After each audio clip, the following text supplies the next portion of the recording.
ಸಾಕಷ್ಟು ಕೆಲವು ಪರಿಕಲ್ಪನೆಗಳ ಬಗ್ಗೆ ನಾವು ಮಾಹಿತಿಯನ್ನ ತಿಳ್ಕೊಂಡಿದ್ವಿ. ಈಗ ಮತ್ತೊಂದು ಮಾಹಿತಿ ಏನಂತಂದ್ರೆ ಪರಿಶಿಷ್ಟ ಜಾತಿಗಳ ಸಮಸ್ಯೆಗಳು ಅಥವಾ ದೌರ್ಬಲ್ಯಗಳು.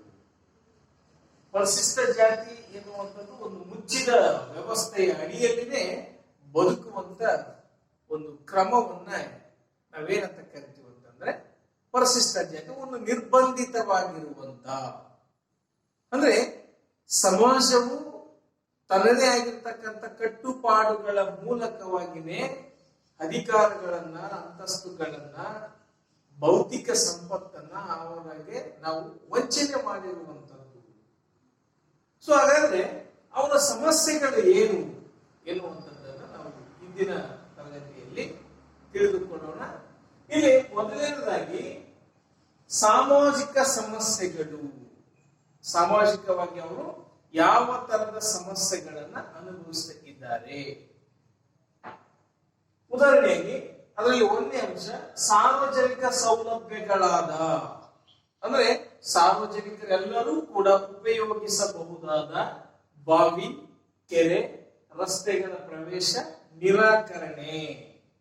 ಅಂದ್ರೆ ವಿಶೇಷವಾಗಿ ಬಾವಿ ಮತ್ತು ಕೆರೆಗಳನ್ನ ನಾವು ನೀರಿನ ಮೂಲವಾಗಿ ನಮ್ಮ ದನ ಕರುಗಳಿಗೆ ಮತ್ತು ನಾವು ಕುಡಿಲಿಕ್ಕೆ ಮತ್ತು ವ್ಯವಸಾಯಕ್ಕೆ, ಅಂದ್ರೆ ಅವುಗಳನ್ನ ಮುಟ್ಟುವಂಥದ್ದು ಕೂಡ, ಸ್ಪರ್ಶ ಮಾಡುವಂಥದ್ದು ಕೂಡ ತಪ್ಪು ಎನ್ನುವಂತ ಒಂದು ನಿಟ್ಟಿನಲ್ಲಿ ಅವರಿಗೆ ಒಂದು ನಿರ್ಬಂಧವನ್ನ ಏರಿರ್ತಕ್ಕಂಥದ್ದು. ಮತ್ತು ಮೇಲ್ಜಾತಿಯ ಜನರನ್ನು ನಡೆಯಬಹುದಾದಂತ ರಸ್ತೆಯಲ್ಲಿ ಯಾವುದೇ ಕಾರಣಕ್ಕೂ ಆ ಕೆಳಜಾತಿಯ ಜನರು ನಡೆಯಬಾರದು ಎನ್ನುವಂಥದ್ದನ್ನ ಒಂದು ರಸ್ತೆಗಳ ಪ್ರವೇಶ ನಿರಾಕರಣೆ ಎನ್ನುವಂಥದ್ದನ್ನ ನಾವು ಕಾಣಬಹುದು. ಬಹು ಹಿಂದಿನ ಕಾಲಘಟ್ಟಗಳಲ್ಲಿ ಈ ತರದ ಅನೇಕ ಸಮಸ್ಯೆಗಳು, ಅಂದ್ರೆ ಕೆಲವು ಸೀಮಿತ ಸಮಯದಲ್ಲಿ ಮಾತ್ರ ಅವರು ಸಂಚಾರ ಮಾಡಬೇಕಾಗಿತ್ತು. ಯಾವುದೇ ಕಾರಣಕ್ಕೂ ನೆರಳು ಬೀಳ್ತಕ್ಕಂಥ ಸಂದರ್ಭದಲ್ಲಿ ಯಾವುದೇ ಕೆಳಜಾತಿಯ ವ್ಯಕ್ತಿಗಳು ಓಡಾಡುವ ರೀತಿ ಇರಲಿಲ್ಲ. ಅಕಸ್ಮಾತ್ ಅಂತ ಸಂದರ್ಭ ಕಾರಣ ಯಾಕೆಂತಂದ್ರೆ ಅಲ್ಲಿ ಅವರ ನೆರಳು ಮೇಲ್ಜಾತಿಯವರ ಮೇಲೆ ಬಿದ್ದು ಮೈಲಿಗೆ ಆಗುತ್ತಾರೆ ಎನ್ನುವಂಥದ್ದು. ಹಾಗಾಗಿ ಅವತ್ತಿನ ಕಾಲಘಟ್ಟಗಳಲ್ಲಿ ಒಂದು ಟ್ರಂಚ್ ಹೊಡಿತಾ ಇದ್ರು. ಅಲ್ಲಿ ಯಾರಾದ್ರೂ ಮೇಲ್ಜಾತಿಯ ಗೊತ್ತಾದ ತಕ್ಷಣ ಟ್ರಂಚಿನಲ್ಲಿ ನಾವು ಮರೆಮಾಚಿ ಕುಳಿತುಕೋಬೇಕಾಗಿತ್ತು ಎನ್ನುವಂಥದ್ದು. ಮತ್ತು ನಾವು ಬರುತ್ತಿದ್ದೇವೆ ಅಂತ ತಿಳಿಸ್ಲಿಕ್ಕೆ ಒಂದು ಡುಂಕಿಯನ್ನ ಬಾರಿಸಿಕೊಂಡು ಎತ್ತಿನ ಕೋಡುಗಳನ್ನ ಕಟ್ಟಿಕೊಂಡು ಹೋಗ್ಬೇಕಾಗಿತ್ತು. ಮತ್ತು ನಮ್ಗೆ ಏನಾದ್ರೂ ನಡೀತಕ್ಕಂಥ ಸಂದರ್ಭದಲ್ಲಿ ಉಗುಳು ಏನಾದ್ರು ಬಂದ್ರೆ ಮಣ್ಣಿನ ಮಡಿಕೆ ಒಳಗಡೆ ಉಗುಳ್ಬೇಕಾಗಿತ್ತು. ಮತ್ತು ನಾವು ಹಿಂದೆ ಸಪ್ಪನ್ನ ಕಟ್ಟಿಗೆಲ್ಬೇಕಾಗಿತ್ತು. ನಾವು ಹೆಜ್ಜೆಗಳನ್ನು ಇರ್ತಕ್ಕಂಥ ಸಂದರ್ಭದಲ್ಲಿ ಅವೆಲ್ಲ ಅಳಿಸಿ ಹೋಗ್ಬೇಕು. ನೋಡಿ ಎಂತ ಒಂದು ದುರಂತವಾಗಿರ್ತಕ್ಕಂಥ ಒಂದು ಬದುಕನ್ನ ಪರಿಶಿಷ್ಟ ಜಾತಿಗಳಲ್ಲಿ ಕಳೆದ್ರು ಎನ್ನುವಂಥದ್ದು. ಪರಿಸ್ಥಿತಿ ಈಗ ಬದಲಾಗಿದೆ. ಮುಕ್ತವಾಗಿರ್ತಕ್ಕಂಥ ಸಂಚಾರ ಎಲ್ಲವೂ ಕೂಡ ಸಂವಿಧಾನದ ಒಂದು ಸಂದರ್ಭದಲ್ಲಿ ಸಂವಿಧಾನವು ನಮಗೆ ನೀಡಿರುವಂತ ಒಂದು ವಿಶೇಷ ಸೌಲಭ್ಯಗಳು. ಎಲ್ಲರೂ ಕಾನೂನಿನ ಮುಂದೆ ಎಲ್ಲರೂ ಸಮಾನರು, ಎಲ್ಲರಿಗೂ ಕೂಡ ಸಮಾನವಾಗಿರ್ತಕ್ಕಂಥ ಒಂದು ಅವಕಾಶ ಇರುವಂತದ್ದು ಎನ್ನುವಂಥದ್ದನ್ನ ನಾವಿಲ್ಲಿ ಕಾಣಬಹುದು. ನೆಕ್ಸ್ಟ್ ಎರಡನೇದ ಸಂಚಾರದ ಮೇಲೆ ನಿರ್ಬಂಧ. ಅಂದ್ರೆ ಕುದುರೆ ಸವಾರಿ ಮಾಡ್ತಕ್ಕಂಥದ್ದು ಅಥವಾ ಬಂಡಿ ಎತ್ತಿನ ಸವಾರಿ ಮಾಡುವಂಥದ್ದು, ಪಲ್ಲಕ್ಕಿ ಮೇಲೆ ಸವಾರಿ ಮಾಡುವಂಥದ್ದು, ಛತ್ರಿ ಚಾಮರಗಳನ್ನ ಹಿಡಿಯುವಂಥದ್ದು, ಹಾಗೆಯೇ ಉನ್ನತ ಜಾತಿಯವರ ಮನೆಗಳ ಹತ್ತಿರ ರಸ್ತೆಗಳಲ್ಲಿ ನಡೆದುಕೊಂಡು ಹೋಗದೇ ಇರತಕ್ಕಂಥದ್ದು, ಇವೆಲ್ಲವೂ ಕೂಡ ನಿರ್ಬಂಧಗಳು.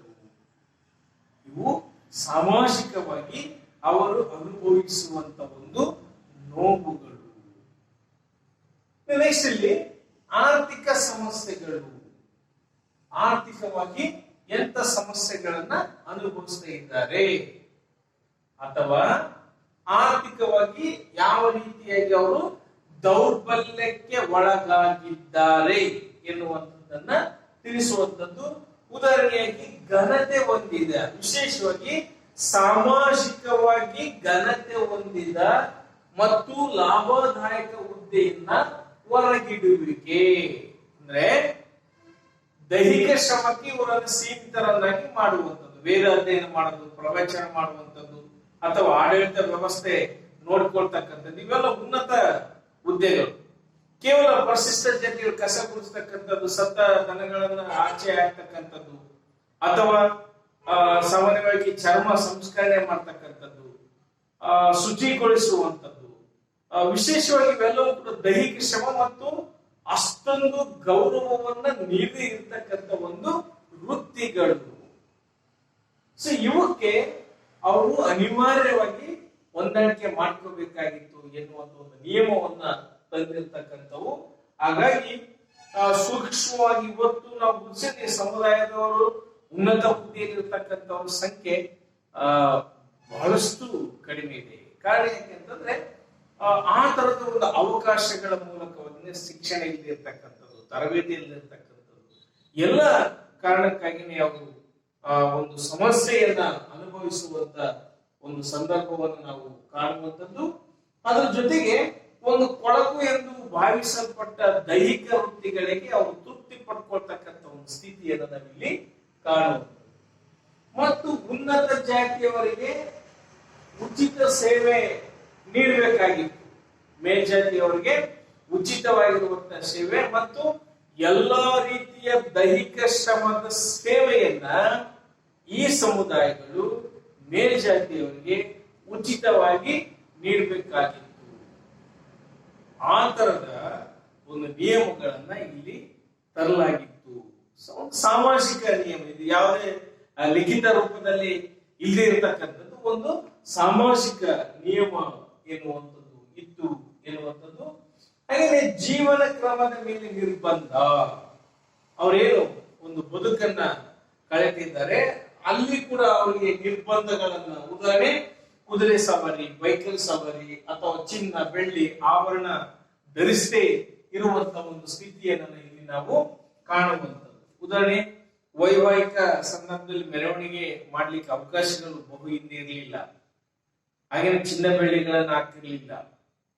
ಇತಿಹಾಸದ ಪುಟಗಳನ್ನು ತೆಗೆದು ನೋಡಿದಾಗ ಸುಮಾರು ವರ್ಷದವರೆಗೂ ಕೂಡ ಮೈತುಂಬ ಬಟ್ಟೆ ಹಾಕುವಂತ ಸ್ಥಿತಿಯೂ ಕೂಡ ಇವರಿಗೆ ಇರಲಿಲ್ಲ. ಆ ರೀತಿಯಾಗಿ ಒಂದು ನಿರ್ಬಂಧವನ್ನು ಏರಿದ್ರು. ಯಾವುದೇ ಕಾರಣಕ್ಕೂ ರೇಷ್ಮೆ ಬಟ್ಟೆ ಅಥವಾ ಬಂಗಾರದ ವಜ್ರದ ವೈಡೂರ್ಯಗಳನ್ನು ಯಾವುದಕ್ಕೂ ಆಭರಣಗಳನ್ನ ತೊಡಲಿಕ್ಕೆ ಅವರಿಗೆ ಅವಕಾಶ ಇರಲಿಲ್ಲ. ಕೇವಲ ಒಂದು ಕಚ್ಚಾ ಹಾಕ್ತಿರ್ಬೇಕು, ಮೇಲ್ಜಾತಿಯವರಿಗೆ ದೈಹಿಕ ಶ್ರಮದ ಮೂಲಕವಾಗಿ ಅವರಿಗೆ ಒಂದು ಸೇವೆಯನ್ನ ಸಲ್ಲಿಸಬೇಕು ಎನ್ನುವಂಥದ್ದು ಮಾತ್ರ ಇತ್ತು. ಧಾರ್ಮಿಕ ಸಮಸ್ಯೆಗಳು ಅಥವಾ ಧಾರ್ಮಿಕ ದೌರ್ಬಲ್ಯಗಳು ಅಂತ ಕರಿತೀವಿ ನಾವು. ವಿಶೇಷವಾಗಿ ಧಾರ್ಮಿಕ ಪ್ರದೇಶದ ಪ್ರವೇಶ ನಿರಾಕರಣೆ.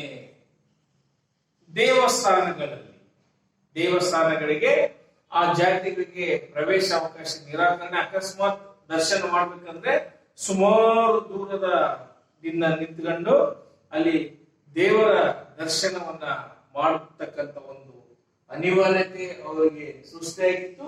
ಹಾಗೆಯೇ ಮಠ ಮಾನ್ಯಗಳು ಸ್ಥಳಗಳಿಗೆ ಅವರಿಗೆ ಅವಕಾಶಗಳಿರಲಿಲ್ಲ. ಮಠ ಮಾನ್ಯಗಳು ಅಥವಾ ಆ ತರದ ಒಂದು ಗುರು ಪೀಠಕ್ಕೆ ಹೋಗುವಂತ ಒಂದು ಅವಕಾಶಗಳು ಬಹು ಹಿಂದೆ ಇರಲಿಲ್ಲ. ಈಗ ಕೂಡ ಕೆಲವು ಸಂದರ್ಭದಲ್ಲಿ ಆ ತರದ ಒಂದು ಸ್ಥಿತಿಗತಿಯನ್ನ ನಾವು ಕಾಣುವಂಥದ್ದು. ಮತ್ತು ಪವಿತ್ರ ಗ್ರಂಥಗಳ ಪಠಣೆ ನಿಷಿದ್ಧ.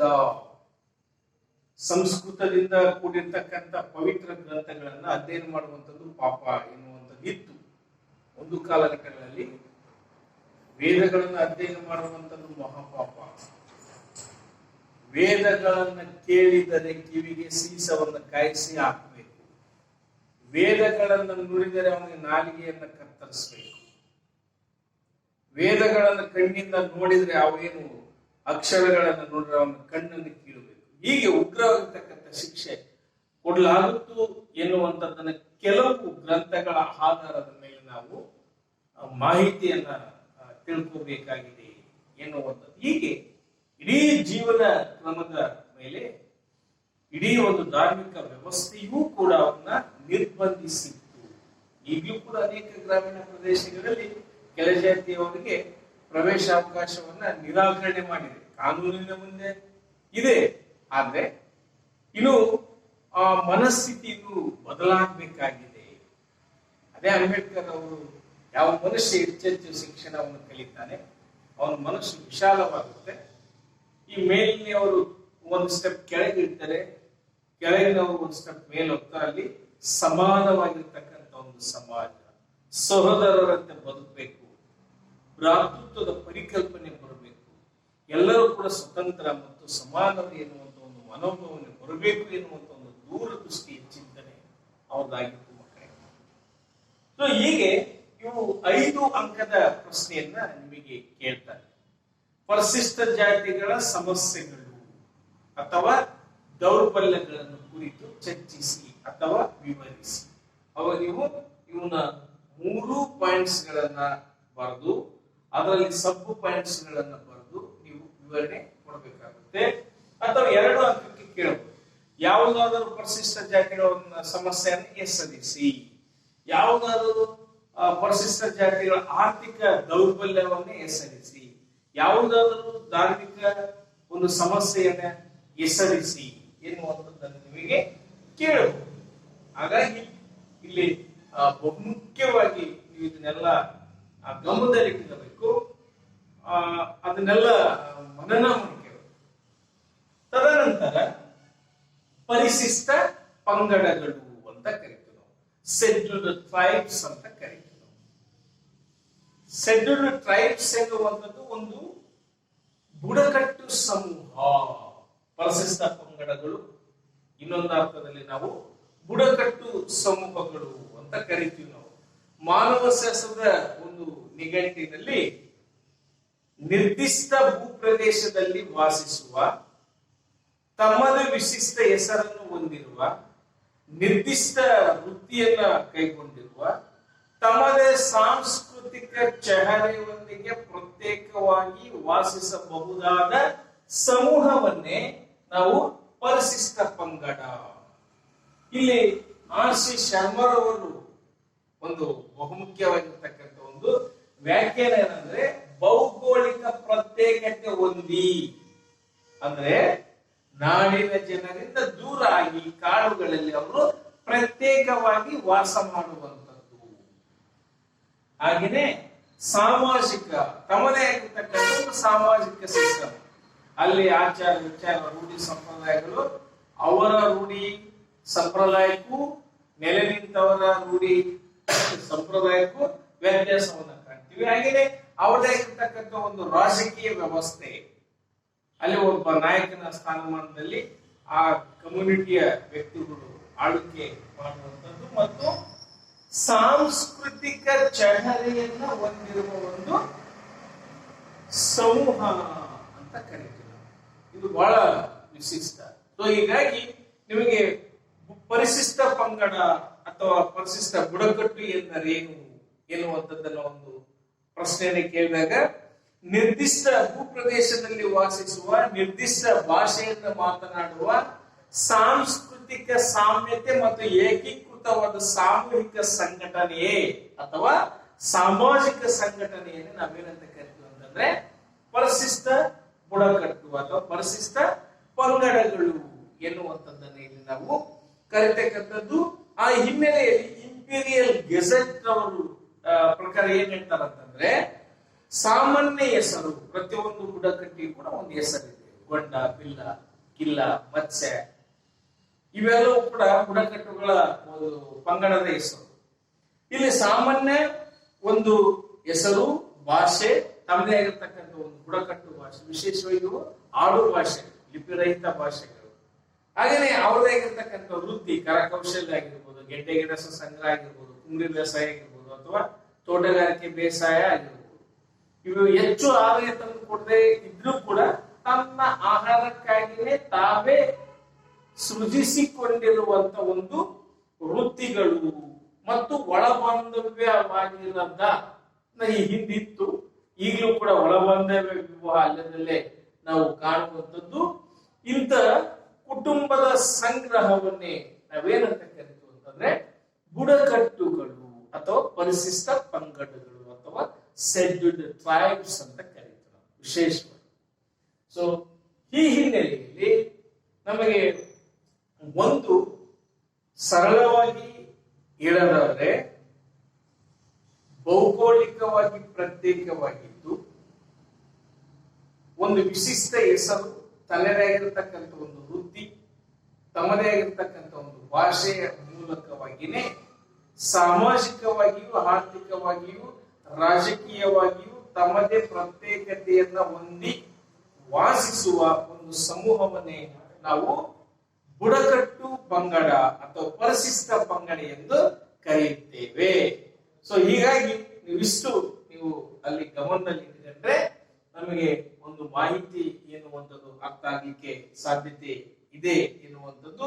ಇನ್ನು ಬುಡಕಟ್ಟುಗಳನ್ನು ಕುರಿತಂತೆ ಬದಲಾಗುತ್ತಿರುವ ಪರಿಕಲ್ಪನೆಗಳು ಎನ್ನುವಂಥದ್ದನ್ನು ನಾವಿಲ್ಲಿ ನೋಡಬಹುದಾಗಿದೆ. ಅಂದ್ರೆ ಆ ಪರಿಶಿಷ್ಟ ಆ ಪಂಗಡದ ಸಂದರ್ಭದಲ್ಲಿ ಯಾವ್ಯಾವ ರೀತಿಯಾಗಿ ಅಲ್ಲಿ ಬದಲಾವಣೆ ಆಗಿದೆ ಎನ್ನುವಂಥದ್ದನ್ನು ನಾವು ನೋಡಿದ್ರೆ ಅದರಲ್ಲಿ ಅಂದ್ರೆ ಒಂದನೇದು ಏನಂತಂದ್ರೆ ಸಮರೂಪಿ, ಸ್ವಾವಲಂಬಿ,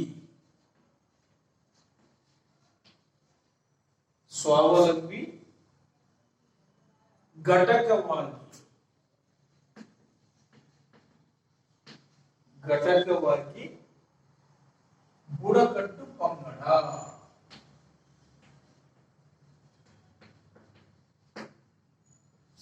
ಇಲ್ಲಿ ಸಮರೂಪಿ ಅಂತ ಕರಿತೀವಿ ನಾವು. ಅಂದ್ರೆ ಬುಡಕಟ್ಟುಗಳು ಎನ್ನುವಂಥದ್ದು ಈ ಭಾರತದ ಮೂಲ ನಿವಾಸಿಗಳು. ವಿಶೇಷವಾಗಿ ಭರತ ಎನ್ನುವಂತ ಚಕ್ರವರ್ತಿ ಕೂಡ ಒಂದು ಬುಡಕಟ್ಟಿನ ಸಮೂಹದ ವ್ಯಕ್ತಿ, ಭರತ ಚಕ್ರವರ್ತಿ. ಸೊ ಹಾಗಾಗಿ ನಾವಿಲ್ಲಿ ಈ ಕಾರಣದಿಂದಲೇ ಆದಿವಾಸಿಗಳು ಇವರನ್ನು ನಾವೇನಂತ ಕರೀತೀವಿ, ಭಾರತದ ಮೂಲ ನಿವಾಸಿಗಳು, ಭಾರತದ ಆದಿವಾಸಿಗಳು. ಯಾರನ್ನ? ಪರಿಶಿಷ್ಟ ಪಂಗಡದವರನ್ನ ಅಥವಾ ಪರಿಶಿಷ್ಟ ಬುಡಕಟ್ಟು ಸಮೂಹಗಳನ್ನ ನಾವು ಆದಿವಾಸಿಗಳು, ನಮ್ಮ ದೇಶದ ಮೂಲ ನಿವಾಸಿಗಳು ಎಂದು ಕರೆಯುತ್ತೇವೆ. ಮತ್ತು ಅದರಲ್ಲಿ ವಿಶೇಷವಾಗಿ ವೇದಗಳ ಒಂದು ಸಾಹಿತ್ಯದಲ್ಲಿ ಭರತ ಮತ್ತು ಬಿಲ್, ಕೊಲ್ಲ, ಕಿರಾತ, ಮತ್ಸ್ಯ ಇವೆಲ್ಲವುಗಳು ಕೂಡ ಒಂದು ಸಂಭಾಷಣೆಯನ್ನ, ಇದ್ರ ಬಗ್ಗೆ ಒಂದು ಸಂಕ್ಷಿಪ್ತವಾಗಿರುವಂತಹ ಒಂದು ಮಾಹಿತಿಯನ್ನು ನಾವು ಕಂಡುಕೊಳ್ತಾ ಇದ್ದೀವಿ. ಅಲ್ಲಿ ವಿಶೇಷವಾಗಿ ಬುಡಕಟ್ಟುಗಳು ಒಂದು ಸ್ವಾವಲಂಬಿ, ಅಂದ್ರೆ ತನಗೆ ಆಹಾರ ಬೇಕು, ತಾವೇ ಸೃಷ್ಟಿ ಮಾಡ್ತಕ್ಕಂಥದ್ದು. ಉದಾಹರಣೆ ಬೇಟೆಯಾಡಿ ಬದುಕುವಂಥದ್ದು, ಗೆಡ್ಡೆ ಗೆಣಸುಗಳನ್ನು ಸಂಗ್ರಹ ಮಾಡುವಂಥದ್ದು, ಅಥವಾ ಸಣ್ಣ ಪುಟ್ಟ ವ್ಯವಸಾಯವನ್ನು ಮಾಡಿ ಅವರೇ ಬದುಕುವಂಥದ್ದು. ಇನ್ನು ಪರರ ನಾಡಿನವರೊಂದಿಗೆ ಅವರನ್ನ ಬೇಡ್ಕೊಂಡು ಅವ್ರ ಕೆಲಸ ಕೊಟ್ಟಾಗ ದುಡ್ಕೊಂಡು ತಿನ್ನುವಂತ ಒಂದು ಪರಿಸ್ಥಿತಿ ಅವರಿಗಿಲ್ಲ. ಕಾಡೇ ಅವರಿಗೆ ಸರ್ವಸ್ವ. ಹಂಗಾಗಿ ಅವರು ಸ್ವಾವಲಂಬಿ ಘಟಕಗಳಾಗಿಯೂ ಕಾಣುವಂಥದ್ದು. ಹಾಗೆಯೇ ಇವೆಲ್ಲವೂ ಕೂಡ ಒಬ್ಬ ನಾಯಕನ ಅಡಿಯಲ್ಲಿ ಒಂದು ಐಕ್ಯತೆಯನ್ನು ಒಳಗೊಂಡಿರ್ತಕ್ಕಂಥದ್ದು. ಅಂದ್ರೆ ಒಂದು ನಾಯಕ ಎನ್ನುವಂಥದ್ದು ಬುಡಕಟ್ಟು ಸಮೂಹನ ಆಡಳಿತ ಮಾಡ್ತಾ ಇದ್ದ. ಅವನ ಆ ಆಡಳಿತಕ್ಕೆ ಒಳಪಟ್ಟಿರ್ತಕ್ಕಂಥದ್ದು ಎಲ್ಲೋ ವ್ಯಾಜ್ಯಗಳನ್ನ ಬಗೆಹರಿಸ್ತಾ ಇದ್ದ ಎನ್ನುವಂಥದ್ದು. ಹಾಗೆ ಇಲ್ಲಿ ಆತ ಯುದ್ಧ ಕೌಶಲ್ಯ ಮತ್ತು ಒಂದು ಪ್ರತಿಯೊಂದು ಬುಡಕಟ್ಟುಗಳು ಕೂಡ ಒಂದು ಪುಟ್ಟ ಗಣರಾಜ್ಯಗಳಾಗಿದೆ. ಅಂದ್ರೆ ತಾನು ಬದುಕುವಂತ ಸುತ್ತಮುತ್ತಲಿನ ಪ್ರದೇಶವನ್ನ ತುಂಬಾ ಜಾಗೃತವಾಗಿ ಇಟ್ಕೊಳ್ತಕ್ಕಂಥದ್ದು, ಯಾವುದೇ ತರದ ಒಂದು ಅಹಿತಕರ ಘಟನೆಗಳು ನಡೆಯದಂತೆ ನೋಡಿಕೊಳ್ತಕ್ಕಂಥದ್ದು. ಅಲ್ಲಿ ಜಾತಿ ಪಂಚಾಯತಿ, ಬುಡಕಟ್ಟುಗಳಲ್ಲಿ ಕೂಡ ಜಾತಿ ಪಂಚಾಯತಿ ಇತ್ತು. ಅಲ್ಲಿ ಏನಾದರೂ ವ್ಯಾಜ್ಯಗಳು ಸಂಭವಿಸಿದ್ರೆ ಅವುಗಳನ್ನ ಬಗೆಹರಿಸುವಂಥದ್ದು. ಹಾಗೇನೆ ಅಲ್ಲಿ ಬಹಿಷ್ಕಾರ ಆಗ್ತಕ್ಕಂಥದ್ದು, ದಂಡ ವಿಧಿಸ್ತಕ್ಕಂಥದ್ದು, ಇವೆಲ್ಲ ಚಟುವಟಿಕೆಗಳು ನಡೀತಿದ್ವು. ಆ ಕಾರಣಕ್ಕಾಗಿ ಬುಡಕಟ್ಟುಗಳು ಎನ್ನುವಂಥದ್ದು ಒಂದು ಪುಟ್ಟ ಗಣರಾಜ್ಯಗಳು. ಆ ಹಿನ್ನೆಲೆಯಲ್ಲಿ ನಾವು ತನ್ನದೇ ಆಗಿರ್ತಕ್ಕಂಥ ಒಂದು ಆರ್ಥಿಕ ವ್ಯವಸ್ಥೆ, ಧಾರ್ಮಿಕ ವ್ಯವಸ್ಥೆ ಮತ್ತು ಒಂದು ನ್ಯಾಯಸಮ್ಮತವಾಗಿರ್ತಕ್ಕಂಥ ಒಂದು ಪಂಗಡಗಳಾಗಿದ್ದವು. ಹಾಗಾಗಿ ಇಲ್ಲಿ ಸಮರೂಪಿ ಅಂದ್ರೆ ನಾವೆಲ್ಲರೂ ಕೂಡ ವಾಸ ಮಾಡ್ತಕ್ಕಂಥವ್ರು, ನಾವು ಎಲ್ಲ ಒಂದೇ ಎನ್ನುವಂತ ಒಂದು ಪರಿಕಲ್ಪನೆ ಅವರಲ್ಲಿ ಇತ್ತು. ನಾವೇನ್ ಇಲ್ಲಿ ವಾಸ ಮಾಡ್ತಾ ಇದ್ವಿ, ನಾವೆಲ್ಲರೂ ಒಂದೇ. ಮತ್ತು ವಿಶೇಷ ಆ ಎಲ್ಲ ಬುಡಕಟ್ಟುಗಳಿಗೆ ಸೇರಿ ಯಾವ ಒಂದು ಬೇಟೆಯನ್ನ ಆಡಿದ್ರೆ ಅದರ ಮಾಂಸವನ್ನು ಸಮಾನವಾಗಿ ವಿತರಣೆ ಮಾಡಿ ತಿಂತ ಇದ್ರು. ಈಗಲೂ ಕೂಡ ಒಂದು ಪರಿಕಲ್ಪನೆ ಇದೆ.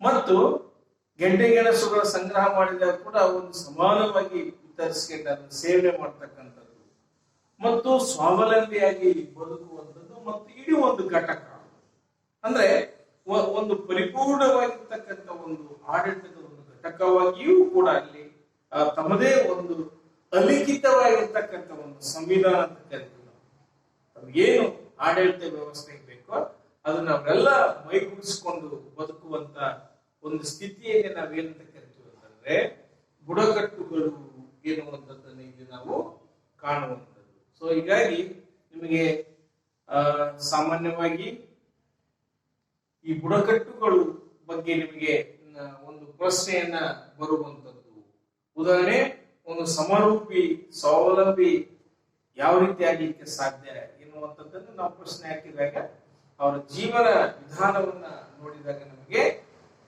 ಗೊತ್ತಾಗುವಂಥದ್ದು. ಇನ್ನು ಒಂದು ಎರಡನೇ ಒಂದು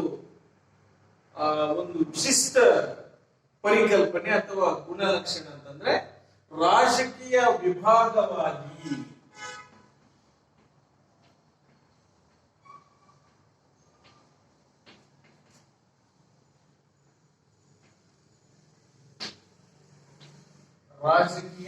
ವಿಭಾಗವಾಗಿ ಬುಡಕಟ್ಟು ಅಂತ ಕರೀತೀವಿ ನಾವು.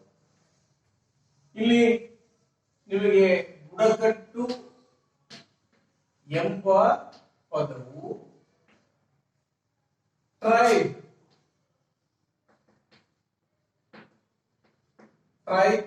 ಎಂಬ ಇಂಗ್ಲಿಷ್ ಪದದ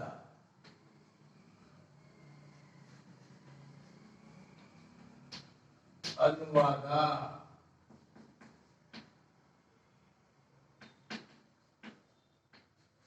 ಟ್ರೈಬ್ ಎಂಬ ಪದವು ಲ್ಯಾಟಿನ್ ಭಾಷೆಯ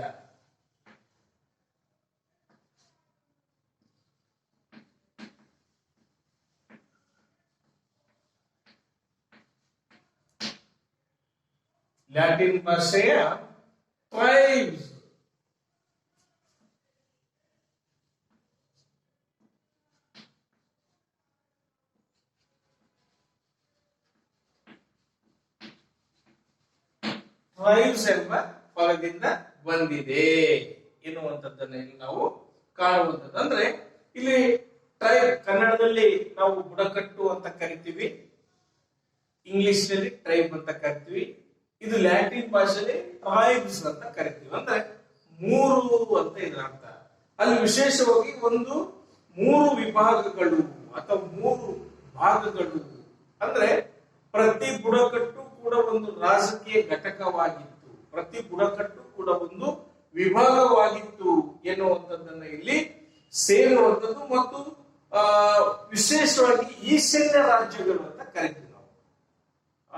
ಉದಾಹರಣೆ ಮಿಜೋರಾಂ, ಮಣಿಪುರ, ಅಸ್ಸಾಂ, ಮೇಘಾಲಯ, ತ್ರಿಪುರ ಇವೆಲ್ಲವೂ ಈಶಾನ್ಯ ರಾಜ್ಯಗಳು.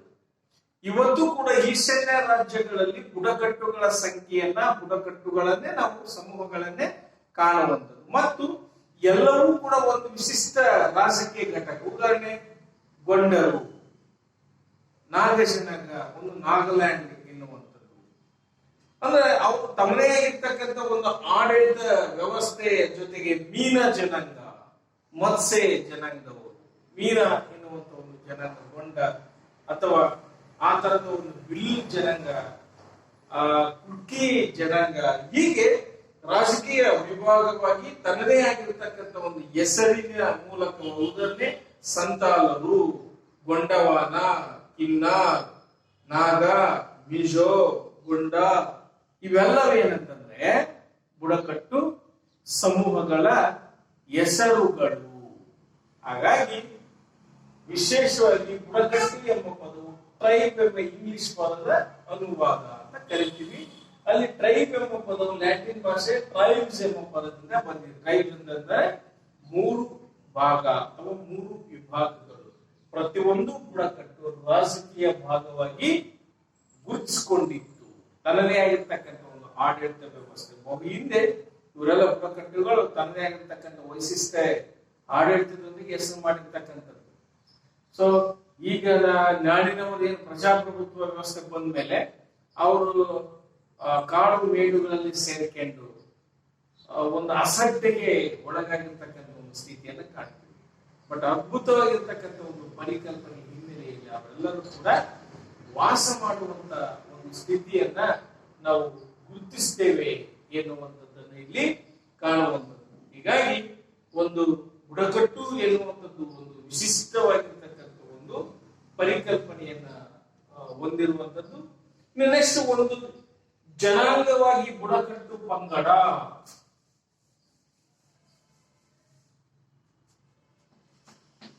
ಒಂದು ಜನಾಂಗವಾಗಿ